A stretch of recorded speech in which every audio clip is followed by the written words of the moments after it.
C'était au mois d'août.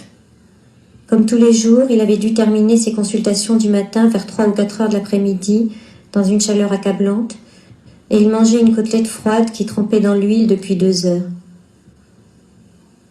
J'étais revenue à la maison cet été-là, au Maroc, peu de temps avant d'avoir mon premier enfant, et j'allais reprendre l'avion 1 heure plus tard. Pourquoi me regarde-t-il avec une telle tristesse? Savait-il que je ne reviendrais plus, que je ne le reverrais plus, lui, au milieu de ses malades? La plupart des Européens avaient quitté la ville. Il parlait arabe avec ses clients du matin au soir, à tel point qu'il s'adressait parfois à moi aussi en arabe. Il était arrivé de Hongrie dans les années 30, chassé par le nazisme. Il avait voulu franciser son nom et son prénom pour que l'on puisse lire plus facilement la plaque à côté du portail, en supprimant le Z de slovaque, et Imre était devenu Émeric, qui n'était pas plus français pour autant. Il n'avait plus quitté le Maroc, ni cette ville, Oujda, dont il faisait partie. Il ne sortait même plus de la maison. Il est comme prisonnier de ses malades et des quémandeurs de toutes sortes.